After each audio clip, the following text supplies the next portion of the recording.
Bagaimana sih kalau ada seorang hamba Tuhan yang pakai barang branded, kelihatannya mewah? Gimana menurut Pastor Yoel? Iya, jadi Ada seorang hamba Tuhan yang pakai barang branded, ya, alasannya itu penginjilan, ya, Pastor Yoel. Maksudnya gini, kalau jemaatnya konglomerat ya, tentu dia harus menyamai supaya bisa sama-sama memberitakan Injil. Belum tentu soalnya ada orang mau dengar kalau orang nggak pakai barang yang bagus. Katanya seperti itu. menjadi kontroversi dan sekarang kan banyak pendeta yang hidupnya mewah-mewah. Nah, Nah, ini kan jadi kontroversi loh bagi saya. Lapo kalau bahasa Jawa nih, lapon kon ngurusi. Iya, iya, iya. Karena gini loh, kalau pendeta itu gembala itu tidak menggunakan uangnya dengan baik, itu urusannya sama Tuhan. Urusan kita mengembalikan perpuluhan, itu sama Tuhan. Ya. Jadi ketika kita melakukan perintah Tuhan, melakukan firman Tuhan, maka kita urusannya sama Tuhan. Gembalanya nggak benar sama Tuhan. Shalom, Bapak Bicara, puji Tuhan, ketemu lagi dalam Sola Gratia. Ada info di sosial media, Tuhan itu katanya bertato. Pada waktu dia, karena Tuhan akan menilai kesetiaan, ketaatan kita diuji oleh waktu. Shalom Bapak Bicara, puji Tuhan. Hari ini kita bertemu kembali dalam podcast Pastor Ishak. Biar kita semua semakin mengerti dan boleh semakin belajar untuk sama-sama mengerti dan mengasihi Tuhan. Hari ini bersama seorang hamba Tuhan yang luar biasa. Seorang hamba Tuhan yang diberkati dan memberkati banyak sekali anak muda. Berasal dari Malang, yaitu Pastor Yoel Sianto. Shalom. Shalom Pastor Ishak. Puji Tuhan, senang sekali boleh bertemu ya di podcast hari ini. Kita akan bahas sesuatu yang menarik, yaitu pendeta dan kemewahan. Nah, menurut Pastor Yoel sendiri sih, bagaimana sih kalau ada seorang hamba Tuhan yang pakai barang branded, kelihatannya mewah? Gimana menurut Pastor Yoel? Iya, jadi puji Tuhan Pastor Ishak. Iya. Bagi saya kekayaan dan kemewahan itu dua hal yang berbeda. Yeah. Nah, kalau misalnya pendeta dibilang boleh nggak menggunakan kemewahan, maka kemewahan itu termasuk dalam hedonisme atau hidup ya bermewah-mewahan. Yeah. Maka saya katakan ketika kita menjadi hamba Tuhan, kita menjadi pendeta, kita seperti sudah mempunyai istilahnya apa ya? Kita mempunyai seragam atau dalam artian kita mau menggunakan pakaian-pakaian yang sebaiknya tidak menjadi batu sandungan buat jemaat maupun buat jiwa-jiwa. Oke, iya. Jadi beda ya antara hedon sama kita punya pakaian yang baik gitu ya, seperti itu ya. Kalau menurut Pastor Yoel sendiri gimana batasan yang pantas sebagai seorang hamba Tuhan untuk bisa pakai barang seperti ini? Batasannya apa kira-kira? Ya. Seperti dalam Alkitab kita belajar bersama bahwa Rasul Paulus juga mengajar setiap kita bahwa segala sesuatu diperbolehkan. Tetapi kalau itu tidak membangun, jangan kita melakukan. Maka sepantasnya bila kita menjadi hamba Tuhan, menurut saya batasannya adalah kalau itu tidak menjadi syak atau tidak menimbulkan kontroversi, tidak menimbulkan sensasi, maka janganlah kita menggunakan pakaian yang tidak menjadi berkat. Karena bagi saya penting bahwa kita menjadi berkat bukan hanya melalui perkataan kita, tetapi juga apa yang kita pakai dan apa yang nampak pada diri kita. Jadi batasannya menurut saya yang kalau sebagai hamba Tuhan atau pendeta ya, yang sewajarnya aja sih Pastor Ishak. Oh gitu ya. Iya. Nah kalau ada seorang hamba Tuhan yang pakai barang branded, alasannya itu penginjilan, Pastor Yoel. Maksudnya gini, kalau jemaatnya konglomerat ya, tentu dia harus menyamai supaya bisa sama-sama memberitakan Injil. Belum tentu soalnya ada orang mau dengar kalau orang nggak pakai barang yang bagus. Katanya seperti itu. Gimana menurut Bro Yoel? Iya, Pastor Ishak. Menurut saya ini sesuatu yang cukup lucu dan ini sesuatu logika yang saya bisa bantah argumen ini. Karena kita punya sosok yang kita bisa menjadi teladan hidup yaitu Yesus Kristus. Tuhan Yesus saya rasa ya pada zaman itu dia adalah sosok yang cool atau sosok yang sangat menjadi panutan bagi banyak orang karena dia menarik, bukan hanya menarik dari public speakingnya, tetapi menarik dari appearance-nya. Nah saya yakin Tuhan Yesus pun mengajar kita ketika Yesus bertemu dengan Sakeus, Sakeus orang kaya dikatakan dalam Lukas 19 pemungut cukai dan seorang kaya. Saya yakin Tuhan Yesus nggak pakai barang mewah kok. Pada saat itu kan bisa aja ada barang-barang mewah, tetapi Yesus datang bukan menawarkan kemewahan. Tetapi Yesus datang menawarkan kebenaran. Sehingga menurut saya argumentasi ini bisa dipatahkan bahwa ketika kita melayani, katakanlah kita melayani konglomerat, menurut saya bukan kemewahan yang kita tampilkan, tetapi sewajarnya dan juga yang penting rapi, bersih, sopan.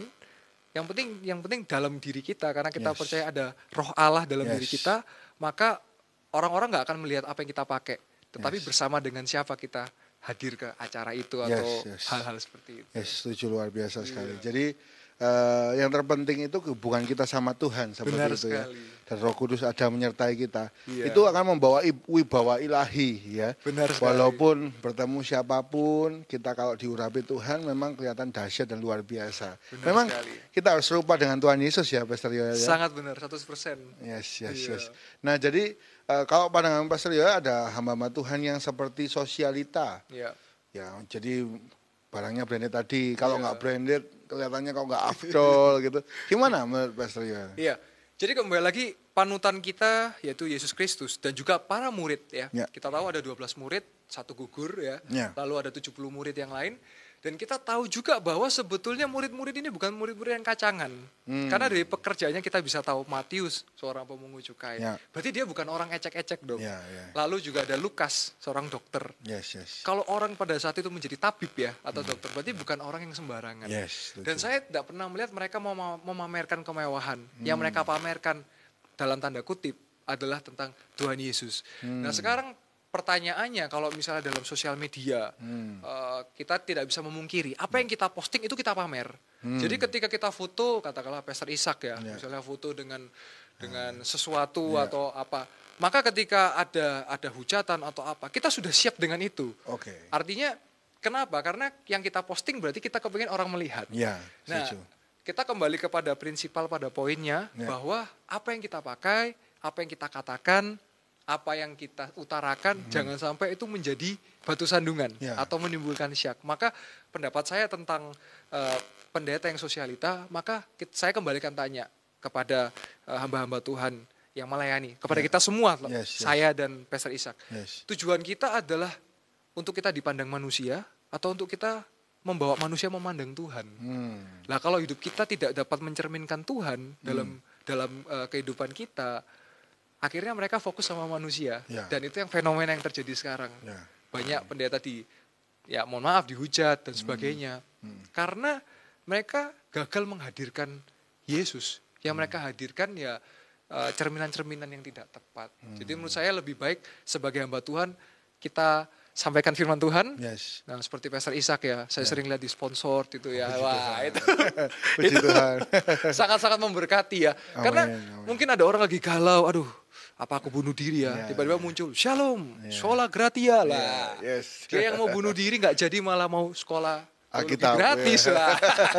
Puji Tuhan. Itu fungsi kita di sosial media. Seperti itu sih. Jadi menurut Pastor Yoel ya kurang tepat sebenarnya kalau orang seperti itu ya. Iya, tapi bukan berarti juga orang itu nggak dipakai Tuhan tentunya. Benar. Ya, namun seringkali orang juga mengalami syak atau kok gitu sih gitu ya. Benar sekali. Nah, banyak juga pendapat yang mengatakan bahwa daripada beli barang branded lebih baik mestinya harus menolong orang lain, menolong jemaat atau bagaimana sosial. Bagaimana menurut Pastor Yoel? Iya, jadi kembali lagi seringkali kita ini sibuk ngurusin orang lain daripada sibuk ngurus diri kita. Nah, kita sibuk mencibir daripada kita sibuk berprestasi. Nah, kembali lagi ke pertanyaan Pastor Ishak yang sebelumnya ya, apakah boleh kalau misalnya pastor kalau zaman sekarang sebenarnya kan pastor atau pendeta-pendeta mau tampil keren, mau tampil gaul, mau tampil stylish, bagi saya nggak masalah. Karena kita pun juga harus milenial, kita pun juga harus modern. Nah, kembali lagi apakah kita harus menolong orang? Sudah pasti kita harus menolong orang. Tetapi kita tidak boleh menjustifikasi, kalau pendeta itu branded berarti nggak nolong orang. Nggak bisa. Begitu juga kalau pendetanya nggak branded berarti juga nolong orang. Ya nggak bisa. Belum tentu. Karena saya mau katakan Tuhan yang tahu. Manusia dari dulu sampai sekarang, orang Yesus sendiri aja dia dicela kok. Apalagi kita pengikutnya. Yesus bilang, ketika engkau mengikut aku, engkau harus siap dibenci dunia ini. Maka yang saya mau katakan buat hamba-hamba Tuhan yang menyaksikan tayangan ini, saya mau katakan bahwa mau orang ngomong apa terserah. Sebab kita semua tidak hidup, engkau tidak hidup dari apa kata orang, tapi apa kata firman Tuhan. Yes, nah selama kita hidup benar, tidak usah takut. Tapi kalau kita hidup salah, kita ditegur, takutlah dan bertobatlah dan berbaliklah. Yes. Iya. Luar biasa sekali ya.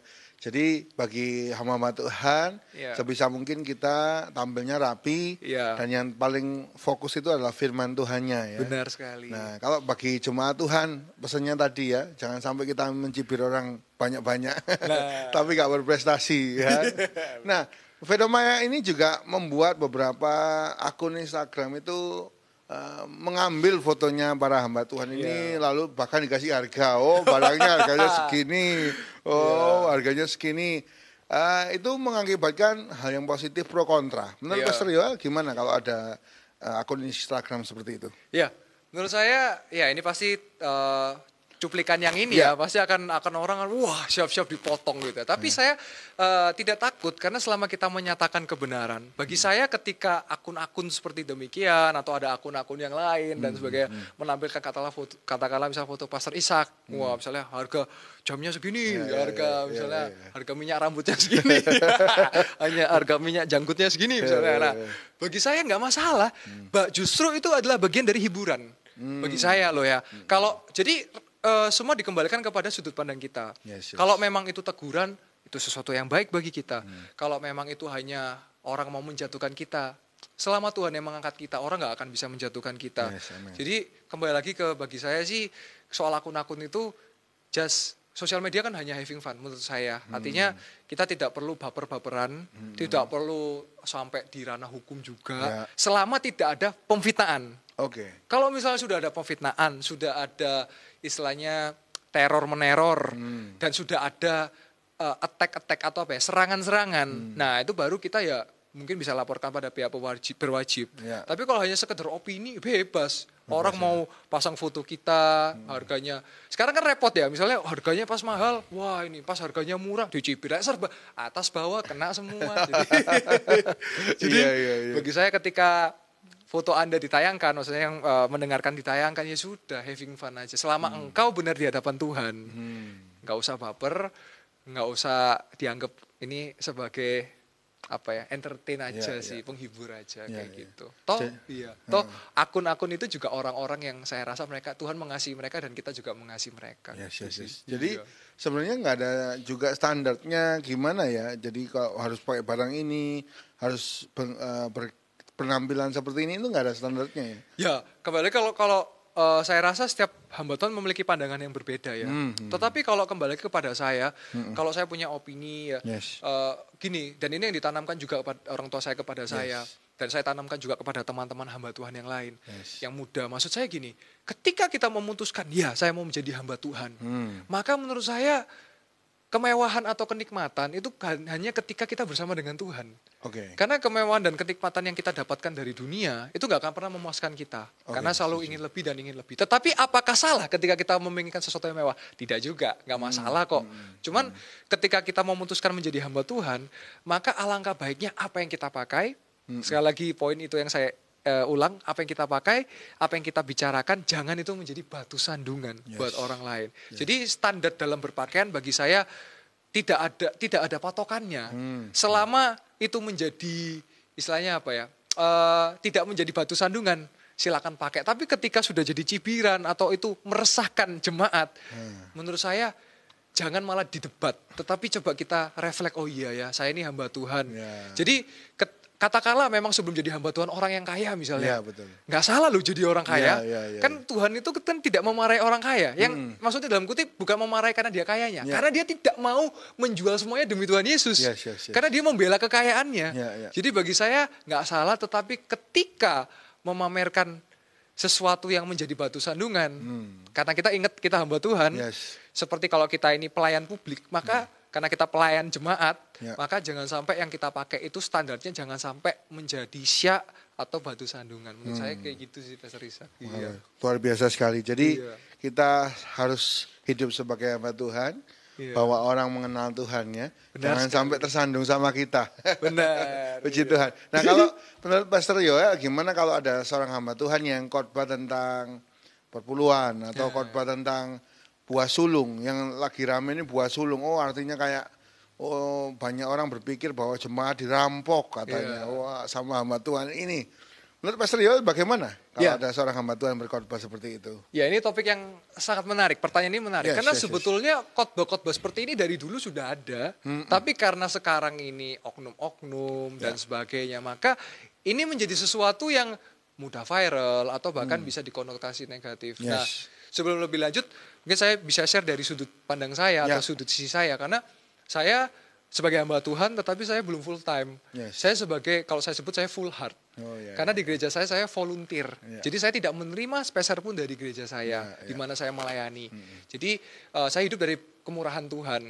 Nah, kalau ayah saya, karena kita keuangan di gereja kita secara terbuka, bersih dan transparan. Memang dulu beliau sebetulnya nggak kepingin, istilahnya tidak mau perpuluhan seperti itu. Maksudnya tidak menerima dari perpuluhan itu, tetapi karena jemaat mau memberkati gembalanya, maka beliau menerima perpuluhannya, tetapi tetap disalurkan untuk diakonia dan untuk keperluan yang lain.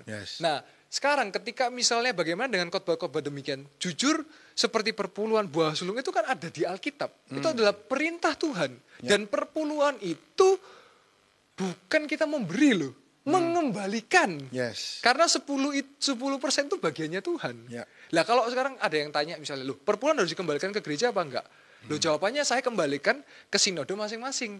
Karena ada gereja yang tidak mewajibkan kepada gerejanya, ada yang mewajibkan. Kalau kayak gereja saya, gereja Betani, kita dalam ADART ditulis bahwa jemaat mengembalikan perpuluhan ke rumah Tuhan. Nah kalau di gereja lain tidak, ya mau ditaruh di panti asuhan terserah, tetapi kita kembali kepada peraturan gereja masing-masing.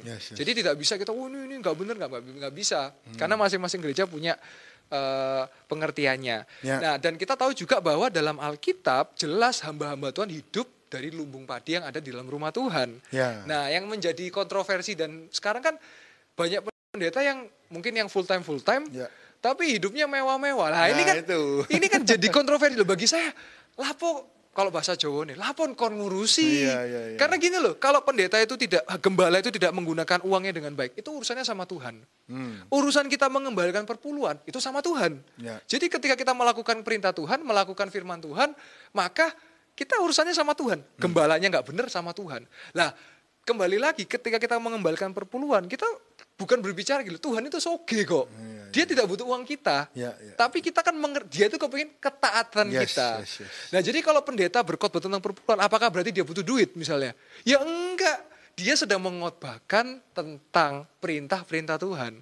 Tapi kalau misalnya ada oknum-oknum yang menjadikan khotbah tentang perpuluhan itu dia meraup keuangan, ya itu kembali lagi ke hamba Tuhan sama Tuhan. Karena bagi saya selama kita bersih secara hamba Tuhan, bersih secara keuangan seperti di tempat kita, semua tahu dan semua terbuka.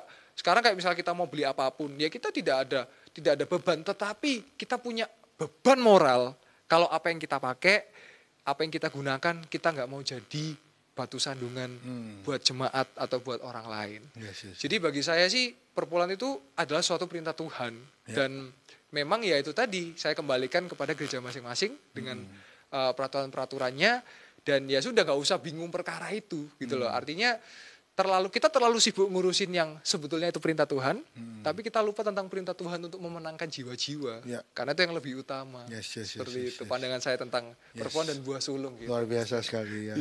Jadi yang penting itu kita melakukan perintah Tuhan ya. Benar sekali, Pastor Ishak. Jadi yang penting kita taat. Dan hamba Tuhannya ya bagiannya gitu. Benar. Dan kalau kita melakukan firman berarti kita sedang hidup semakin mengasihi Tuhan. Benar. Itu Pastor ya. Mungkin saya tambahkan sedikit Pastor Ishak. Misalnya kalau di kasus dalam gereja saya, misalnya ada orang bertanya, apakah boleh perpuluhan saya digunakan untuk ke panti asuhan misalnya, atau misalnya untuk ke daerah-daerah yang membutuhkan. Nah, kembali lagi kita punya ADART bahwa perpuluhan kan kembali ke gereja. Berarti kalau misalnya mau dikasih ke panti asuhan, ya gunakan dari 90%-nya. Nah, jadi jemaat diberi pengertian bahwa 10 ini mengembalikan, 90 ini baru kita Mau kita persembahkan bebas, mau kita gunakan buat ini juga bebas kayak Bebas gitu. mengatur ya. Bebas mengatur, benar. Kalau yang 10% itu wajib bagi Tuhan. Benar, Gitu. wajib dikembalikan. Yes. Iya. Luar biasa sekali. Jadi nggak ada hubungannya sama merampok jemaat. Nggak ada. Sama pendetanya lagi butuh duit. Khotbah gitu ya. Nah, ada bagusnya khotbahnya itu berskala ya. Jadi nggak terlalu sering bahas tentang itu. Menurut Pastor Yoel gimana? Iya, itu kita juga bisa mengerti ya. Kalau misalnya pendeta itu bahas uang terus, ya indikasinya berarti bisa jadi dia membutuhkan uang ya. Tetapi kalau misalnya itu kan seperti perpuluhan, buah sulung ya. Sebenarnya kan itu masuk dalam pengajaran kan sebetulnya. Yes. Dan menurut saya kan itu kan suatu ajaran. Nah kalau itu dikotbahkan terus itu kan kayak kasih sinyal berarti kan. Kayak ayo kasih. Menurut saya jemaat yang dewasa, orang yang dewasa dia tidak perlu dipaksa, dia akan lakukan perintah Tuhan kok. Yes. Kayak ibaratnya gini, kalau misalnya kita punya anak, kita paksa, ayo makan sayur, dia nggak akan mau. Tapi kalau kita bilang, ayo makan sayur ya, sayur ini bagus penuh dengan vitamin dan ini sehat buat kita, maka kita nggak disuruh, kita akan makan sayur kok. Saya analoginya kira-kira seperti itu. Kasih pengertian ya. Pengertian dan kebenaran. Yes. Itu. Iya. Luar biasa sekali. Jadi bagi semua yang melihat, mendengar dari podcast hari ini, jangan sampai kita terjebak ya dengan pandangan dunia atau pandangan sosmed bahwa hamba Tuhan itu perampok kalau khotbahnya seperti ini. Padahal itu firman Tuhan. Benar. Iya. Tuhan. Dan banyak orang mungkin lagi mencibir hamba Tuhan sana dan sini. Ayo kita fokus kembali untuk taat aja. Benar. Dan bagi hamba Tuhan, ayo kita sama-sama melayani. Yang terbaik. Wah, puji Tuhan sekali. Nah, rapid question. Ya. Pendeta kaya, salah apa tidak? Tidak. Tidak ya? Iya. Yes. Tidak. Alasannya tadi ya? Alasannya gini, karena kalau saya boleh jelaskan Profesor Ishak. Jadi pendeta boleh punya uang nggak boleh. Tapi kalau pendeta cinta uang itu nggak boleh. Jadi kita boleh karena firman Tuhan katakan cinta uang adalah akar dari segala kejahatan. Yes. Tapi kalau kita punya uang, kita bisa gunakan untuk memberkati orang lain, kita bisa gunakan untuk memberkati jemaat, bahkan untuk dalam pelayanan kita. Jadi kita nggak perlu lagi ngutang-ngutang misalnya, atau kita kadang-kadang malu gitu kalau hamba Tuhan, maksudnya ngutang dan sebagainya. Misalnya apa yang ngajuin proposal kan mending jual krepe atau jual madu. Jadi apa ya, itu menurut saya itu lebih baik buat hamba Tuhan seperti itu sih. Jadi itu juga sebenarnya memalukan nama Tuhan ya kalau sampai hamba Tuhan utang. Karena sepanjang saya tahu juga di rasul-rasul pun itu kan hamba-hamba Tuhan juga kan kita beda bicara, ada yang memang full time, ada yang memang juga dia pengusaha juga. Kalau di seperti Rasul Paulus pun kan dia kan juga pengusaha ini kan tenda. Lydia seorang pelayan juga kain ungu kan, kain ungu sangat mahal. Juga ada banyak orang rasul-rasul juga kayak Petrus juga nelayan sebelumnya. Jadi saya rasa juga Tuhan itu luar biasa di dalam hidup kita. Nah, tinggal kita yang bagaimana kita mengembangkan talenta yang Tuhan berikan. Rapid question yang kedua. Pendeta menunjukkan kekayaan itu tanda diberkati Tuhan agar jemaat termotivasi. Setuju apa tidak? Tidak. Ya. Kenapa, Pastor? Diberkati kan gak hanya soal bicara materi. Kita berbahagia. Jadi bagi saya definisi kaya itu bukan kita punya uang banyak. Kita nggak punya utang itu kaya. Lah percuma kita uangnya 10 miliar, utangnya 11 miliar. Kan tentu aja. Jadi bagi saya kekayaan nggak bisa diukur dengan apapun. Orang punya mobil mewah bisa iri sama orang yang nggak punya mobil, tetapi orang yang nggak punya mobil bisa lebih bersyukur daripada orang yang punya mobil. Jadi standar kaya itu dari hati kita sih. Nah, dunia standarnya memang menawarkan kemewahan, tetapi kalau kita terus mengejar kemewahan, nggak akan ada juntrungannya. Karena saya melihat ada orang punya nggak bisa menikmati, ada orang nggak punya tapi bisa menikmati, tapi lebih baik kita udah punya bisa menikmati lah, komplit itu. Luar biasa sekali ya. Jadi biarlah kita semua bukan cuma kaya harta. Benar. Kalau kita mengasihi Tuhan juga diberikan kaya, terutama sorga pertama. Iya, benar. Dan hidup bahagia di sini, di bumi. Yes, luar biasa sekali. Jadi semoga pesan hari ini jelas untuk semua yang mendengar. Jangan sampai kita terjebak dengan tipu daya iblis, lewat sosmed, ya, pandangan-pandangan yang miring sehingga kita sampai nggak ke gereja. Banyak loh, Pastor, sampai itu nggak ke gereja. Oh, semua pendeta sama aja nggak ke gereja gitu. Bahaya sekali, Pastor, ini ya, Pastor. Pandangan-pandangan gini nih bahaya dan banyak menyandung banyak orang gitu ya. Jadi hati-hati semua yang mendengar. Mungkin Pastor boleh sampaikan pesan kepada semua yang mendengar, mungkin yang ada lagi kecewa Karena lihat itu, wah pendetaku kok kelihatannya kaya, khotbahnya kok perpuluhan, sama wasulu. Yang pasti bukan Pastor Ishak gitu. Iya, pasti bukan ya. Bukan ya. Karena ini bahas ini ya. Iya. Nah, silakan Pastor, mungkin untuk membangkitkan semangat, karena kita sangat pengen jiwa-jiwanya kembali. Yes. Iya. Jadi kembali lagi ya, saya mungkin konklusi juga ya. Saya sebagai hamba Tuhan, saya selalu gini loh. Kalau misalnya daripada misalnya beli baju, daripada 2 juta, kalau bisa cuma 200.000, kenapa? Kan 1.800.000-nya kita bisa gunakan untuk yang lain. Nah, terlebih juga buat pesan buat kita semua ya. Yes. Kalau lihat pendetanya hidup berbahagia, hidup kaya, ya jangan merasa sedih, berarti kan bersyukur. Jangan lupa ya, Pastor Ishak juga seorang gembala yang melanjutkan pelayanan dari orang tua.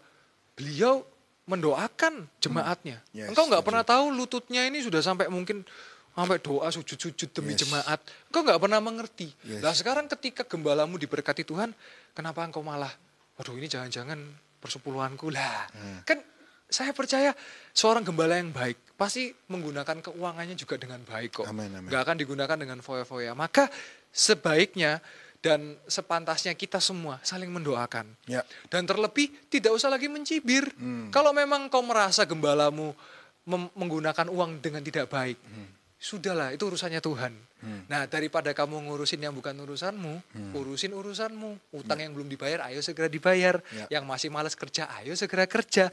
Kamu sibuk ngurusin orang lain, tapi urusanmu nggak diurusin. Nah, maksud saya adalah dengan demikian kita semua akan hidup berbahagia bukan hanya di bumi, tetapi juga di sorga. Jadi pesan saya adalah tidak lagi, gak usah urusin orang lain deh. Kita urus diri kita, menangkan jiwa, dan juga buat semuanya untuk kemuliaan nama Tuhan. Dari Tuhan, untuk Tuhan, dan kembali kepada Tuhan. Amin, puji Tuhan. Jadi semua yang mendengar, ayo sama-sama kita jadi pribadi yang lebih baik. Jangan sampai, iri sama hamba Tuhan, padahal diri sendiri malas kerja gitu ya. Bener. Jangan-jangan yang suka chat di sana sini itu yang gak ada kerjaan. Yang suka ngutang itu biasanya. Jadi kita sama-sama, ayo kita jadi berkat lewat hidup kita semua. Ingat Bapak Saudara bahwa kita semua ini hamba Tuhan, bukan cuma pendeta. Jadi ayo kita semua jadi berkat ketika kita bersosial media dan hidup kita biarlah boleh memuliakan nama Tuhan. Luar biasa sekali. Mari sama-sama kita tutup podcast hari ini dengan berdoa. Tuhan, terima kasih kami boleh sama-sama ngobrol dengan hamba-Mu Pastor Yoel. Tuhan, kami bersyukur kami boleh mengalami pembukaan. Mungkin ada yang mengalami sakit hati, kecewa dengan hamba-hamba Tuhan karena berita-berita sosmed. Tuhan, pulihkanlah hati kami, pulihkanlah hati setiap orang yang mendengar. Bila kami sadar bahwa kami fokus kepada Tuhan, kami mau belajar taat, dan biarlah kami semakin setia ikut Tuhan. Kami memberkati hamba-Mu Pastor Yoel bersama istri. Tuhan, Engkau berkati apapun yang dikerjakan berhasil, berbahagia, sukacita. Engkau berkati pelayanan yang semakin berkenan kepada Tuhan dan memuliakan nama Tuhan. Juga memberkati gereja di mana Pastor Yoel melayani, juga hamba-Mu Pak Pendeta Samuel Sianto. Engkau berkati sehat, panjang umur. Engkau berkati dengan urapan yang luar biasa. Terima kasih Tuhan. Kami bersyukur kepadamu untuk pembicaraan hari ini. Biar Roh Kudus terjemahkan semua kebenaran sehingga kami boleh mengerti dan melakukannya dalam hidup kami. Di dalam nama Tuhan Yesus kami berdoa ucap syukur. Haleluya. Amin. Puji Tuhan. Bagi kita semua yang telah mendengar podcast ini bila jadi berkat. Bagi yang suka silakan tinggalkan like. Yang ingin terus bertumbuh silakan tekan subscribe. Bagi yang merasa temannya, saudaranya perlu untuk dibangkitkan imannya, jangan kecewa. Silakan tekan share dan bagikan kepada banyak orang. Biarlah firman Tuhan dibagikan dan tidak kembali dengan sia-sia. Sampai ketemu dalam kesempatan berikutnya dalam podcast Pastor Ishak bersama hamba-hamba Tuhan yang luar biasa. Terima kasih Pastor Yoel. Terima kasih Pastor Ishak. Tuhan memberkati kita semua. Shalom. Shalom Bapak Bicara, puji Tuhan bertemu lagi dalam Sola Gratia. Ada info di sosial media, Tuhan itu katanya bertato. Pada waktu dia, karena Tuhan akan menilai kesetiaan, ketaatan kita.